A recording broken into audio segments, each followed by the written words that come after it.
17 temas que no deberías buscar, 7 niveles. Este iceberg está lleno de cosas que nunca deberían estar en tus búsquedas de internet. Tenemos de todo, desde grabaciones reales de asesinos seriales hasta dispositivos de tortura literal. Y cuanto más bajemos, más retorcido y aterrador se volverá todo. Comencemos por la punta del iceberg. Nivel 1. Audio de la entrevista a Ed Kemper. En 1978, agentes del FBI se sentaron frente al asesino serial Ed Kemper por primera vez. Esperaban que, como la mayoría de ellos, estuviera enfadado o simplemente negara haber hecho algo malo. No pudieron estar más equivocados. Durante las entrevistas grabadas, Ed fue extremadamente abierto sobre lo que había hecho, hablando de cómo decapitaba a sus víctimas y guardaba sus cabezas como trofeos, con el mismo tono de voz con el que alguien leería un cuento infantil. It was getting easier to do. I was getting better at it.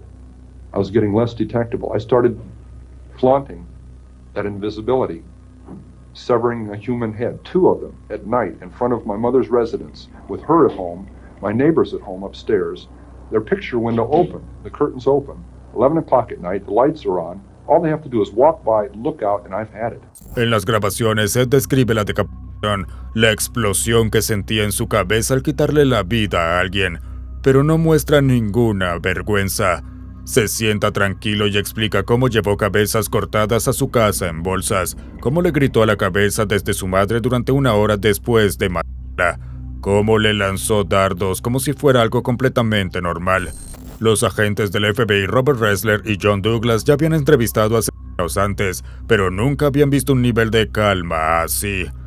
Las grabaciones son difíciles de escuchar porque suena aterradoramente normal. No titubea ni muestra perturbación emocional alguna al recordar estos actos, que a la mayoría de las personas los atormentarían de por vida. Por supuesto, tenía un coeficiente intelectual de 145 y utilizaba toda su capacidad para analizar su propia mente, viendo sus crímenes casi como un experimento personal. De hecho, la ex consultora del FBI, Ann Burgess, lo describió como muy agradable para conversar y muy articulado, lo que demuestra cuán profundamente perturbador era el contraste entre su manera de expresarse y sus crímenes. Sabía exactamente cuándo comenzaron sus fantasías, podía recordar el clima de cada día en que mató y qué ropa llevaba cada víctima. Estaba orgulloso de lo que había hecho. El agente John Douglas escribió después que las entrevistas con Ed fueron experiencias educativas que cambiaron por completo la forma en que las autoridades comprendían a los delincuentes violentos. Este hombre había matado a 10 personas, incluyendo a sus abuelos y a su madre, y ahora estaba enseñando al FBI cómo atrapar a otros como él.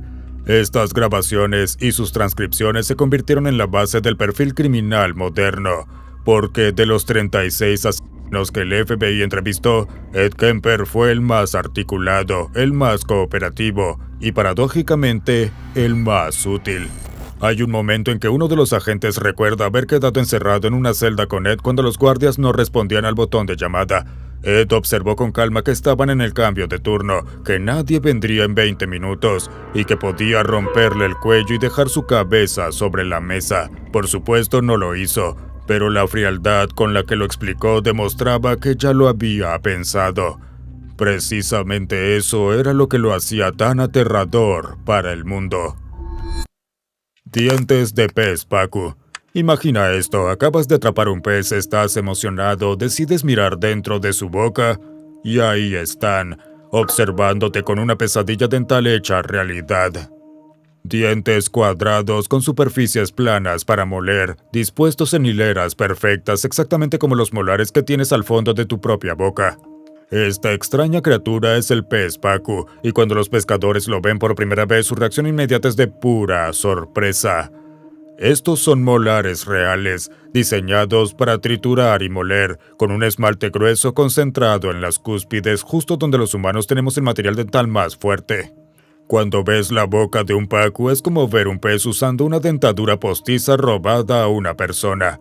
Para algunos, es como mirarse al espejo, sin ofender. Estos dientes evolucionaron específicamente para procesar material vegetal duro en el Amazonas, mientras que sus primos las pirañas desarrollaron dientes triangulares y afilados para cortar carne.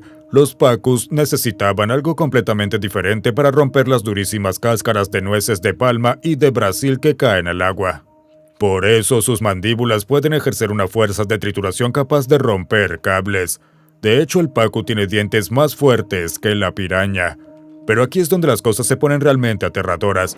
A pesar de ser principalmente vegetarianos, estos peces comen carne cuando tienen la oportunidad. En su hábitat natural en el Amazonas ocasionalmente consumen peces pequeños y algunos invertebrados. Sin embargo, cuando fueron introducidos en las aguas de Papúa Nueva Guinea, donde no existían sus fuentes habituales de alimento, cambiaron drásticamente su dieta, volviéndose piscívoros, comedores de peces o canales. Son omnívoros oportunistas con la fuerza mandibular suficiente para morder huesos. Las leyendas que rodean al pacu son absurdas pero inquietantes. Los pescadores locales en Papúa Nueva Guinea los apodaron cortadores de testículos después de varios reportes de hombres atacados mientras nadaban cuando los peces supuestamente mordieron sus genitales confundiéndolos con nueces flotantes. Y bueno, sí. Y aunque suene exagerado, esos incidentes son probables precisamente porque son posibles. Un pez curioso investigando un objeto flotante podría fácilmente dar una mordida devastadora antes de darse cuenta de su error. Y para entonces, adiós futuros hijos. Una niña pequeña en Escocia necesitó cirugía después de que un pacu le mordiera el dedo en un acuario y el personal advirtió, los pacus comen de todo, incluso los deditos que se mueven de los niños. A diferencia de las pirañas que reemplazan sus dientes uno por uno, los pacus reemplazan filas enteras a la vez, renovando constantemente sus molares durante toda su vida. Mantienen varias hileras de dientes de repuesto dentro de sus mandíbulas, listas para emerger cuando sea necesario. Esto significa que siempre tienen superficies nuevas y afiladas para triturar, y su sistema de reemplazo dental es tan eficiente que nunca sufren el desgaste que limitaría su capacidad para procesar materiales duros. Se han encontrado pacus en lagos de Nueva Jersey, estanques de Oklahoma, ríos de Michigan y en muchas zonas suburbanas dentro del Amazonas. Así que si alguna vez ves un pez que se parece demasiado a ti, no vayas a nadar desnudo. La isla de las muñecas. En la década de los 50, don Julián Santana Barrera encontró un cuerpo flotando boca abajo en los canales de Xochimilco, México. Era el de una niña enredada entre los lirios del agua.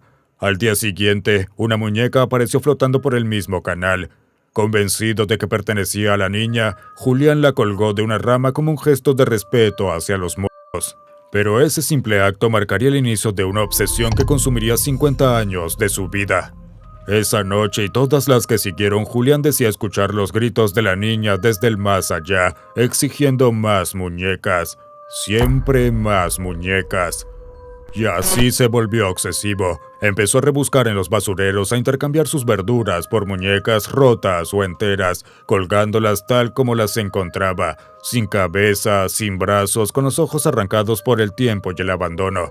Con los años, los elementos naturales las fueron deteriorando aún más, transformando rostros inocentes en máscaras agrietadas, con la piel plástica desprendiéndose en tiras y el cabello enredado por décadas de lluvia y podredumbre. Muchos comenzaron a creer que Julián había perdido la razón.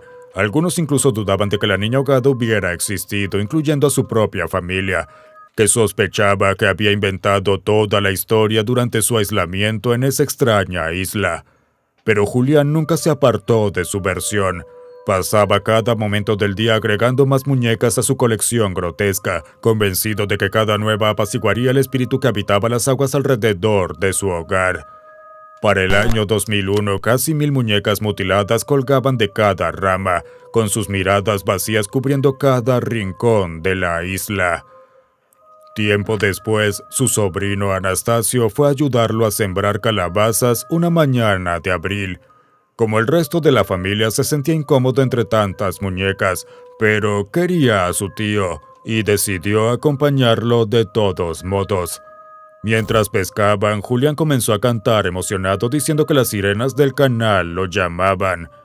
Cuando Anastasio volvió tras una breve ausencia, encontró a su tío flotando boca abajo en el agua, muerto por lo que el forense determinó como un infarto. Había perdido la vida exactamente en el mismo lugar donde afirmaba haber encontrado el cuerpo de la niña 50 años atrás. Hoy en día la isla de las muñecas atrae a turistas de todo el mundo, que llegan para fotografiar la decadencia y dejar sus propias muñecas como un extraño tributo a la niña que tal vez nunca existió y al hombre cuya muerte reflejó su obsesión. El libro Guinness de los Récords la reconoce ahora como la colección más grande de muñecas embrujadas del mundo, y muchos visitantes aseguran que las muñecas aún susurran entre sí en la oscuridad, que mueven la cabeza cuando nadie las ve y que siguen exigiendo atención a cualquiera que se atreva a pisar ese suelo maldito. Sea verdad o no, yo sinceramente no pienso averiguarlo. Nivel 2. Nacimiento del sapo de Surinam. ¿Conoces esa sensación cuando ves algo que te eriza la piel pero no puedes apartar la mirada aunque cada instinto te diga que lo hagas? Eso es exactamente lo que ocurre cuando presencias el nacimiento de un sapo de Surinam. El proceso comienza con el clic característico del macho bajo el agua al que la hembra responde. Sus cuerpos se entrelazan en lo que los científicos llaman amplexo, pero desde ese momento todo se convierte en algo que solo puede describirse como horror biológico. El macho se aferra a la espalda de la hembra con sus patas delanteras, sujetándola con fuerza mientras comienza su danza acuática a través de las turbias aguas de Sudamérica. Pasan hasta 12 horas dando volteretas en el agua desde el fondo hasta la superficie. En el punto más alto de cada giro, la hembra libera entre 3 y 10 huevos a la vez, y el macho los fecunda en pleno salto. Luego los recoge con su vientre y usa sus patas traseras como palas para rodarlos hasta la espalda de la hembra. Los huevos solo se adhieren a la piel de ella, nunca al cuerpo del macho, ni entre sí. A día de hoy los científicos aún no saben por qué ocurre esta adhesión selectiva. Pero la parte verdaderamente perturbadora comienza pocas horas después del apareamiento. La espalda de la hembra empieza a hincharse y engrosarse, su piel se vuelve esponjosa y llena de vasos sanguíneos. En menos de 24 horas su espalda se transforma en algo que parece carne viva, mientras la piel crece alrededor de cada huevo. Los huevos se hunden profundamente en su carne quedando totalmente incrustados. Su espalda se convierte en una estructura de panal con cada celda albergando un renacuajo en desarrollo. Durante 3 a 4 meses las crías se desarrollan dentro de la espalda de su madre. Allí dentro de su piel completan toda la metamorfosis, de huevo a renacuajo y de renacuajo a sapito completamente formado. La madre carga en su espalda decenas de pequeñas burbujas vivientes, cada una conteniendo un ser en crecimiento. A medida que los sapitos crecen, su espalda se deforma, se abulta y se mueve, creando una superficie grotesca llena de protuberancias vivas. Cuando llega el momento del nacimiento, el espectáculo es algo que jamás se olvida. Los sapitos, ya completamente formados y de unos 2 centímetros de largo, comienzan a romper la piel de la espalda de su madre. Salen uno por uno, primero la cabeza, luego el cuerpo, emergiendo a través de diminutos agujeros repartidos por toda su piel. En una sola camada pueden salir hasta 100 crías. Es algo tan fascinante como horripilante. Después del nacimiento, la hembra pierde toda la capa de piel dañada como una serpiente mudando. El tejido deteriorado simplemente se desprende, revelando una nueva piel fresca debajo lista para el siguiente ciclo reproductivo. Nada más terminar, la madre se aleja nadando con pequeñas cicatrices que sanarán con el tiempo, hasta que repite este macabro proceso una vez más. Mientras tanto, los sapos recién nacidos están listos para sobrevivir por su cuenta desde el primer momento, adentrándose en las aguas turbias donde continuarán con este perturbador ciclo de vida. BME Pain Olympics. El Body Modification Scene fue fundado en 1994 por Shannon Larratt, un programador canadiense que se convirtió en pionero de la modificación corporal. BME fue el primer sitio web de su tipo, creada para personas interesadas en el arte corporal extremo. Shannon construyó un espacio donde personas con piercings, tatuajes, escarificaciones y modificaciones experimentales podían compartir sus experiencias sin el juicio de la sociedad tradicional. Pero hacia 2002, BME había evolucionado más allá de una simple revista digital. Comenzó a organizar reuniones reales llamadas BME Fest, enormes barbacoas en Toronto donde cientos de aficionados a la modificación corporal se reunían para suspenderse de ganchos y poner a prueba su tolerancia al dolor hasta límites que la mayoría de la gente no podría ni querría imaginar.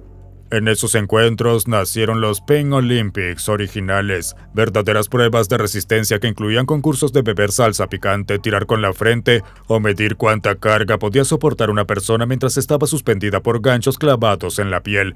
Porque, bueno, ¿por qué no? Supongo. Pero todo cambió en 2007 cuando Larratt publicó lo que se convertiría en una de las piezas de contenido más infames de la historia de Internet, BME Pain Olympics Final Round. El video mostraba supuestamente a dos hombres cometiendo los actos de automutilación más extremos imaginables, uno usando un cuchillo carnicero y otro un hacha, todo acompañado por la canción de metal cristiano Living Like a Zombie por Mortification. Las imágenes eran granulosas, inquietantes y parecían horriblemente reales, lo que traumatizó a todos los que se toparon con ellas por accidente. Lo que muchos no sabían era que todo era un montaje elaborado. El video original incluía una advertencia al final que revelaba que era falso, creado con prótesis y efectos especiales.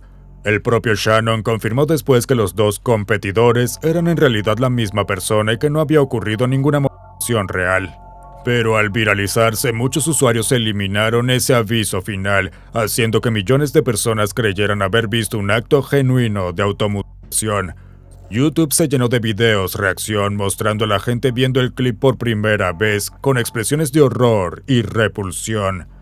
El BME Pain Olympics se volvió casi un rito de iniciación en Internet, una prueba de cuánto contenido perturbador podía soportar sin apartar la mirada. Sin embargo, el video distorsionó completamente el verdadero propósito de los BME. Los Pain Olympics reales en los BME Fest eran actividades controladas, consensuadas y realizadas por expertos con medidas de seguridad. Pero el video viral no transmitía eso en absoluto. Shannon Larratt murió en 2013 quitándose la vida tras padecer una rara enfermedad muscular. Dejó un legado mucho más amplio y complejo que un solo video viral. Los Pain Olympics se hicieron más grandes que su creador, pero tristemente el mundo terminó recordándolo solo por eso. Por suerte para nosotros existe una forma mucho menos dolorosa de entretenerse. Suscríbete al canal y mira más de nuestros videos. Ahora pasemos al siguiente nivel. Nivel 3. La ballena que explotó. Las ballenas son los animales más grandes del planeta, pero cuando mueren también se convierten en bombas de tiempo vivientes. En el momento en que el enorme corazón de una ballena deja de latir, millones de bacterias invaden sus tejidos como diminutos conquistadores reclamando territorio. Estos microorganismos se alimentan sin descanso de la carne del animal, descomponiendo proteínas y grasas mientras liberan metano y dióxido de carbono como desechos. Estos gases se acumulan dentro del cadáver atrapado bajo gruesas capas de grasa que pueden alcanzar los 70 centímetros de espesor. Podrías imaginarlo como un globo biológico que se infla más allá de sus límites. La piel de la ballena retiene los gases y el metano, más liviano que el aire, se eleva dentro de la cavidad superior del cuerpo, creando bolsas de gas altamente explosivo. Con el tiempo, la presión interna puede alcanzar varias toneladas, transformando al cadáver en una olla de presión natural. Uno de los casos más famosos ocurrió en Florence, Oregón, en noviembre de 1970. Una ballena cachalote de 8 toneladas y 14 metros de largo encalló en la playa y comenzó a descomponerse con rapidez, llenando el aire con un hedor insoportable que ahuyentaba a los curiosos. Como no solo podían mover a una ballena de ese tamaño, los funcionarios del Departamento de Carreteras de Oregón decidieron que la solución era dinamita. El ingeniero a cargo, George Thornton, admitió que no tenía idea de cuánta explosión usar, ya que su supervisor se había ido de casa y lo dejó improvisando. Y por supuesto, en el Oregón de los 70, la dinamita era sorprendentemente fácil de conseguir. El 12 de noviembre de 1970 detonaron media tonelada de dinamita, generando una columna de sangre, arena y restos de ballena de más de 30 metros de altura. Pedazos de grasa comenzaron a llover como una especie de granizada de carne, aplastando incluso un auto que estaba estacionado a más de 400 metros de distancia. Los espectadores gritaban y corrían mientras trozos de carne de más de 1 metro caían del cielo. Algunos pensaron que era una especie de apocalipsis marino. El resultado, restos de ballena esparcidos a más de 250 metros en todas direcciones. Pero las explosiones naturales son aún más perturbadoras. En Taiwán, en 2004, una ballena cachalote de 17 metros que estaba siendo transportada por las calles de Tainan explotó espontáneamente. La presión de los gases acumulados fue tan intensa que el cuerpo reventó, lanzando sangre e intestinos por todo el centro de la ciudad. Autos, edificios y peatones quedaron cubiertos de vísceras en descomposición. Y el olor fue tan insoportable que los vecinos tuvieron que usar mascarillas mientras limpiaban las calles y las fachadas. Estas explosiones ocurren porque la anatomía de las ballenas crea las condiciones perfectas para que los gases se acumulen. La gruesa capa de grasa que la mantiene caliente en el océano se convierte tras la muerte en una trampa mortal impidiendo que los gases escapen. Sin una válvula de escape, la presión sigue aumentando hasta que el cuerpo colapsa, liberando una lluvia de restos en descomposición sobre todo lo que haya cerca, y con seguridad arruinando tu atuendo. La cigüeña. La cigüeña nació de la mente de Sir Leonard Skevington, teniente de la Torre de Londres durante el reinado de Enrique VIII, quien notó que en el arsenal de torturas faltaba un instrumento que produjera dolor de una forma diferente. El dispositivo estaba hecho de un aro metálico con barras articuladas formando una especie de marco en forma de A. Mientras que el potro estiraba el cuerpo para hacer que las articulaciones crujieran como huesos de pollo, esta máquina hacía lo opuesto. Comprimía el cuerpo humano en posiciones que ningún ser vivo estaba hecho para soportar. Si observas su mecanismo, entiendes la perversa genialidad de su diseño. La cabeza de la víctima se sujetaba en la punta superior del marco, las manos se fijaban a la mitad a través de agujeros metálicos y las piernas quedaban amarradas en los extremos inferiores, y luego venía el plegado. El marco se cerraba mediante bisagras forzando la cabeza hacia abajo y las rodillas hacia el pecho, en una posición de dolor insoportable en cuestión de minutos. Un tornillo central permitía ajustar la presión aún más apretando hasta que la sangre empezaba a brotar por la nariz y los oídos. Cada giro del tornillo empujaba el cuerpo a una posición cada vez más cerrada, rompiendo huesos bajo la fuerza de la compresión. El resultado era un sufrimiento casi imposible de describir. Los vasos sanguíneos estallaban por la presión causando hemorragias internas y externas, mientras el cuerpo intentaba encontrar una vía de escape para la sangre acumulada. La víctima comenzaba a ahogarse en su propia sangre al llenarse los pulmones, mientras calambres intensos recorrían los músculos doblados en ángulos antinaturales. A diferencia del potro, cuyo dolor era lento y prolongado, la cigüeña provocaba agonía inmediata y abrumadora que aumentaba con cada ajuste. Uno de los casos más conocidos fue el de Thomas Mayak, un irlandés acusado de colaborar con rebeldes durante el reinado de Isabel I. Fue sometido a esta máquina y luego grabó en la pared de su celda en el Beauchamp Tower: por tortura extraña mi verdad fue probada, pero mi libertad negada. 1581, Thomas Mia. Los errores ortográficos que tuvo indican que sus manos estaban tan dañadas que apenas podía sostener la herramienta para tallar. Otro caso fue el del sacerdote católico Thomas Cotton, quien sufrió tanto el potro como la cigüeña, experimentando tanto el estiramiento como la compresión. Una doble tortura que debía sentirse como la destrucción total del cuerpo. Entre 1540 y 1640 solo se registraron 48 casos de tortura física en la Torre de Londres, lo que demuestra que cada uso de este instrumento era cuidadosamente planificado. El Consejo Privado exigía incluso autorización por escrito antes de usarlo, obligando a los torturadores a justificar su decisión. El objetivo era claro: atormentar a sacerdotes católicos que regresaban a Inglaterra para atender a sus fieles. El gobierno necesitaba nombres, contactos, conspiraciones, cualquier información que justificara la persecución masiva de católicos. Y la cigüeña fue tristemente eficaz para lograrlo. Hoy este dispositivo puede verse en vitrinas de museos donde turistas lo observan con fascinación y horror. Sin duda una experiencia mejor que haber estado dentro de él. Nivel 4. Las cintas de audio de las escenas de la caja de juguetes. David Parker Ray operaba desde un remolque en las afueras de Truth or Consequence, Nuevo México, donde realizaba lo que él mismo llamaba experimentos sobre el sufrimiento humano. Okay, we both know what you've been brought here for. A lot of f***ing and f***ing. You're going to be kept here, naked and chained down. I'm going to use you for a slave. You're going to be tied or chained in different positions, whipped, repeatedly in your mouth and hole, and your teeth and sex organs are going to be abused and tortured in a variety of different ways. Pero lo más inquietante no fueron solo sus crímenes, sino las grabaciones de audio en las que detallaba con escalofriante precisión sus intenciones y métodos. Las cintas que David grabó eran armas psicológicas meticulosamente diseñadas para quebrar a sus víctimas antes incluso de comenzar la violencia física. Su voz fría, metódica, completamente carente de empatía les explicaba paso a paso lo que iba a suceder, cuánto tiempo permanecerían cautivas y cuál sería su estatus durante el encierro. I'm going to experiment on you and see how large your holes can eventually be stretched. I've done it to a lot of women over the years, and you'd be surprised at how large that I'm eventually going to be able to force into you, particularly in your... I'm sure that it goes without saying that you will not be given any opportunity to escape. A long, heavy chain is going to be kept locked around your neck. I've told you exactly what I plan to do, and it's going to be painful as hell. That's the way I want it to be. En sus propias palabras comparaba a las mujeres con animales, despojándolas de cualquier rastro de humanidad antes de torturarlas. En marzo de 1999, Cynthia Vigil se convirtió en la primera persona en escapar con vida.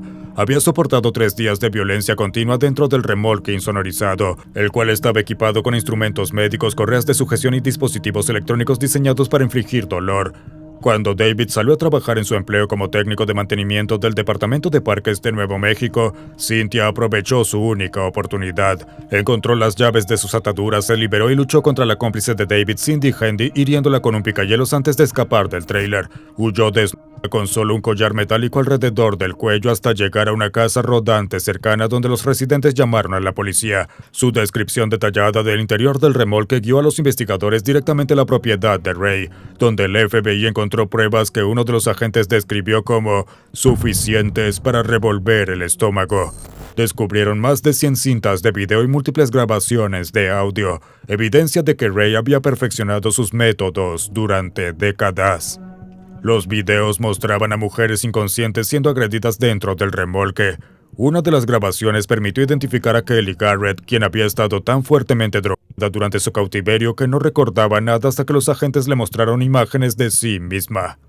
Las drogas eran parte de la estrategia de David, borrar los recuerdos de las víctimas para evitar que pudieran denunciarlo o reconocerlo después. Las cintas de audio revelaban el grado extremo de frialdad y deshumanización de Ray. Hablaba de víctimas anteriores sin emoción alguna y prometía a las nuevas prisioneras que sufrirían el mismo destino. En mayo de 2002, Ray murió de un infarto justo cuando los investigadores se preparaban para un interrogatorio crucial. Había sido condenado a 224 años de prisión, pero solo cumplió 3 antes de morir.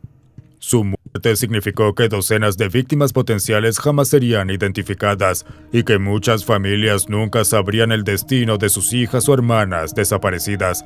El FBI continuó la búsqueda de evidencia durante años después de su muerte, publicando cientos de fotografías de joyas y objetos personales encontrados en su remolque.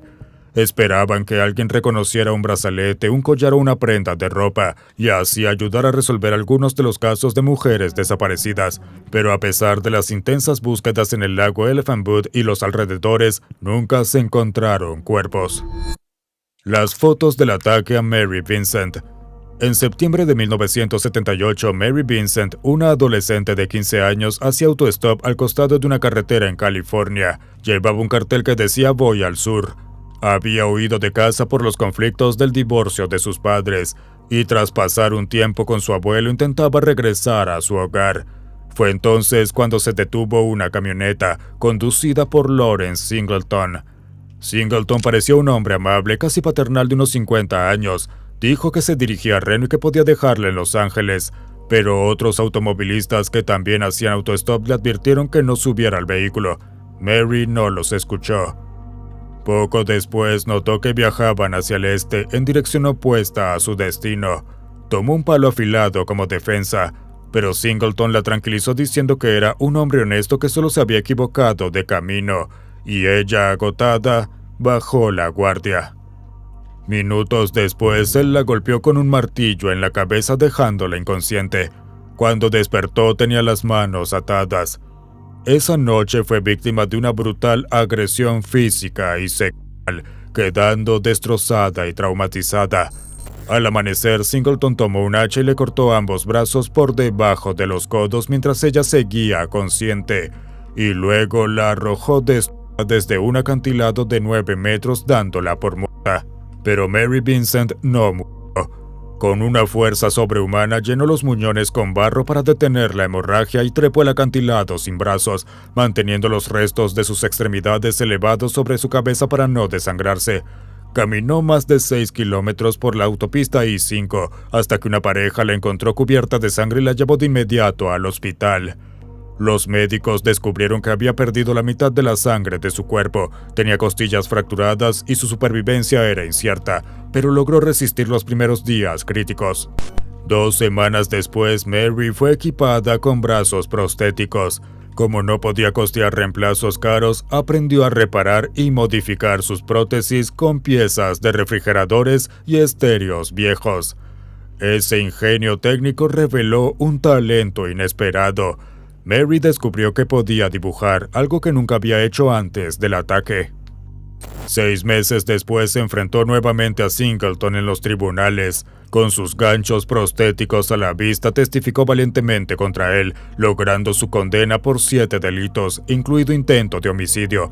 Recibió la pena máxima de 14 años, que era lo más alto permitido por la ley californiana en ese momento. Sin embargo, fue liberado antes de cumplir la totalidad de la condena. El arte se convirtió en la salvación de Mary. Con tizas pastel comenzó a crear figuras femeninas fuertes y vibrantes, mujeres poderosas que reflejaban su propia resiliencia y fortaleza. Luego, en 1997, un pintor que pasaba frente a una ventana vio a Singleton atacando a otra mujer y llamó a la policía. Los agentes lo hallaron cubierto de sangre junto al cuerpo apuñalado de Roxanne Hayes, una madre de 3 hijos. Mary viajó desde California a Tampa para testificar de nuevo, 20 años después de su ataque, apuntando con su gancho prostético al hombre que casi la había matado. Esta vez, Singleton fue condenado a pena de muerte, aunque murió de cáncer en 2001 antes de su ejecución. Hoy, Mary Vincent sigue viva y pintando, usando el arte como un grito de fuerza y sanación. Nivel 5. La rueda de tormento o rueda de Catalina. La rueda de tormento, también conocida como rueda de Catalina, fue un método de ejecución diseñado para exprimir hasta la última gota de dolor de la víctima. Era literalmente una máquina de humillación pública. El condenado era arrastrado hasta un cadalso en la plaza del pueblo, donde lo ataban al suelo con las extremidades extendidas, totalmente vulnerable ante lo que venía a continuación. El verdugo colocaba una enorme rueda de madera del tipo usado en los carruajes, aunque a veces modificada con cuchillas o clavos de hierro, y comenzaba el lento proceso de trituración ósea.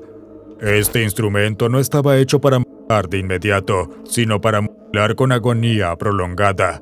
El verdugo empezaba por las tibias, dejando caer la rueda una y otra vez sobre cada hueso, avanzando lentamente hacia los brazos. Los tribunales incluso especificaban el número exacto de golpes y qué huesos debían romperse como parte de la sentencia. A veces colocaban maderos afilados bajo las articulaciones para multiplicar el daño al caer la rueda, por si la tortura no era ya tan extrema. Cuando el rompimiento terminaba, las víctimas seguían vivas, con las extremidades reducidas a sacos de huesos triturados. Y entonces el verdugo comenzaba a entretejer el cuerpo destrozado entre los radios de la rueda, doblando la columna, los brazos y las piernas hasta formar algo parecido a un pretzel humano. Después venía la fase de la exhibición. La rueda, ahora adornada con el cuerpo de la víctima, se alzaba sobre un poste en un lugar visible de la ciudad. El cuerpo quedaba expuesto durante días o incluso semanas, bajo el sol, la lluvia y los ataques de aves carroñeras, mientras los transeúntes lo miraban horrorizado. Algunos prisioneros sobrevivían hasta 3 días. En 1348, durante la peste negra, un hombre llamado Bonadíes resistió 4 días y noches en la rueda, y el caso más extremo registrado fue el de Christian Ganipertinga, quien en 1581 sobrevivió 9 días y fue mantenido con agua para prolongar deliberadamente su sufrimiento. La rueda estaba reservada para los crímenes más graves, aquellos que el sistema medieval consideraba amenazas al orden social. Lo más macabro era que la justicia la aplicaba con total respaldo legal. A veces los jueces mostraban clemencia, ordenando al verdugo que diera un golpe final en el pecho o el cuello después de romper los huesos. Sin ese acto de piedad, las víctimas podían agonizar durante días. La rueda de tormento siguió siendo legal y utilizada en Europa hasta el siglo XIX. Baviera la abolió en 1813 y la última ejecución documentada por este método ocurrió en Prusia en 1841. Durante siglos, los sistemas judiciales europeos consideraron que esta brutalidad pública era necesaria para mantener el orden y sentar un ejemplo. Nivel 6. Il Sub. El video conocido como Il Sub apareció originalmente como parte de una película controvertida llamada Goose on Milk de 2002. Pero hacia 2008 ya circulaba por sitios de contenido extremo, horrorizando a cualquiera que lo encontrara por accidente.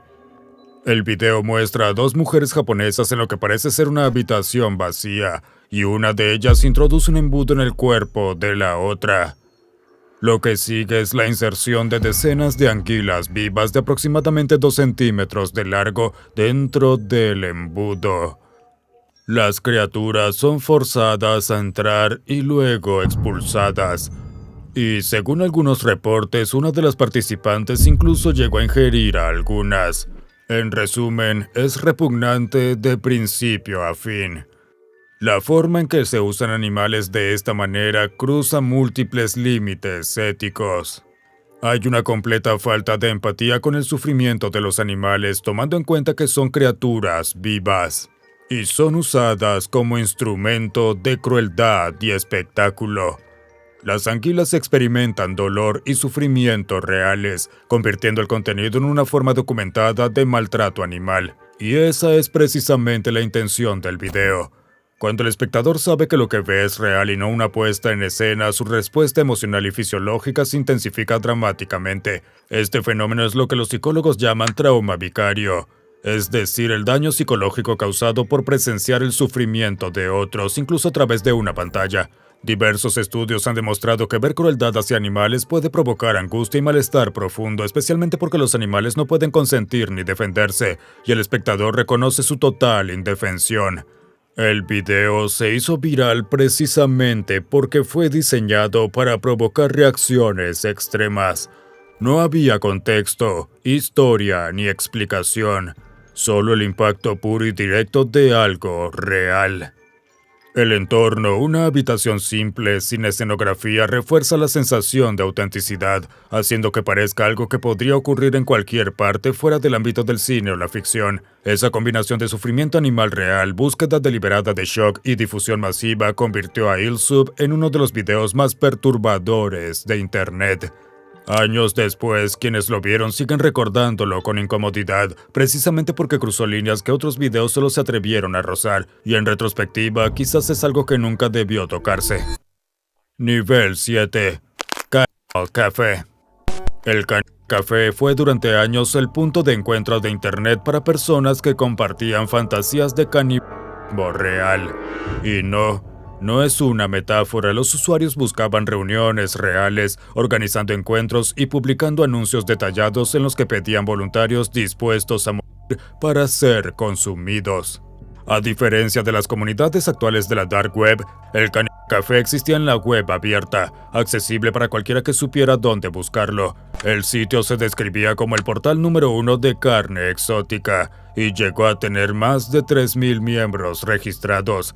Los usuarios podían navegar por secciones con nombres como productos disponibles, donde aparecían fotos de mujeres acompañadas por descripciones que las reducían a simples productos cárnicos. El sitio incluía un sistema de subastas caníbales donde los propios usuarios se ponían en venta. Quienes ofrecían llenaban formularios detallando qué podía hacerse con sus cuerpos, especificando si su participación era voluntaria. Otros usuarios ofertaban por ellos, discutiendo precios y condiciones, y refiriéndose simbólicamente a las personas como vacas o cerdos. Y entonces apareció Armin Meiwes. En marzo de 2001, Meiwes publicó un anuncio buscando un hombre bien formado que quisiera ser comido. El mensaje fue respondido por Ben Brandis, un ingeniero berlinés de 43 años. Sus intercambios online muestran cómo la fantasía se convirtió en realidad. Brandis se mostraba entusiasmado por el encuentro, mientras Mavis discutía los detalles prácticos del acto de consumo. El 9 de marzo de 2001, Brandis viajó a la granja de Mavis en Rothenburg. Todo lo ocurrido fue grabado en video.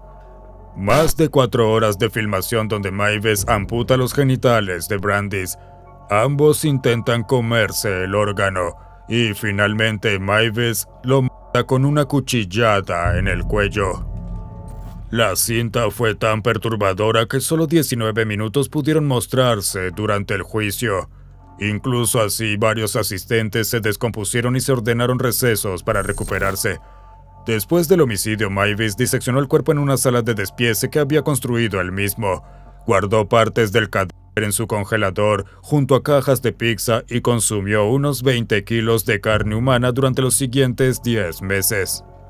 Las autoridades descubrieron el caso recién en diciembre de 2002 cuando un estudiante austriaco denunció que Mavis seguía publicando anuncios buscando nuevas víctimas. La policía halló restos humanos congelados, la grabación completa del crimen y registros de entre 30 y 40 encuentros planeados entre 2001 y 2002. Muchos de los posibles voluntarios se arrepintieron al último momento, pero varios estuvieron a punto de ser asesinados. El caso terminó con el cierre definitivo del Café. Las autoridades alemanas atacaron los servidores con un ataque de denegación hasta derribar la web. Sin embargo, el impacto fue enorme. Mavis afirmó que en Alemania había alrededor de 800 personas activas con fantasías caníbales.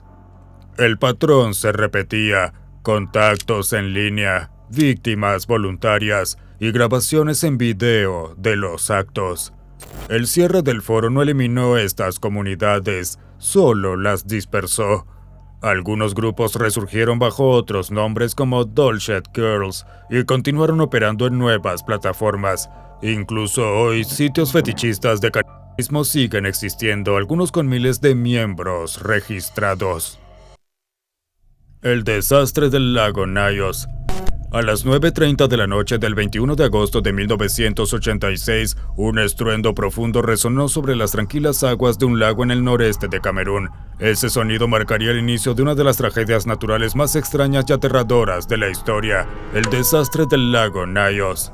El lago, ubicado dentro de un cráter volcánico de unos 400 años de antigüedad, había estado funcionando como una olla a presión natural durante décadas.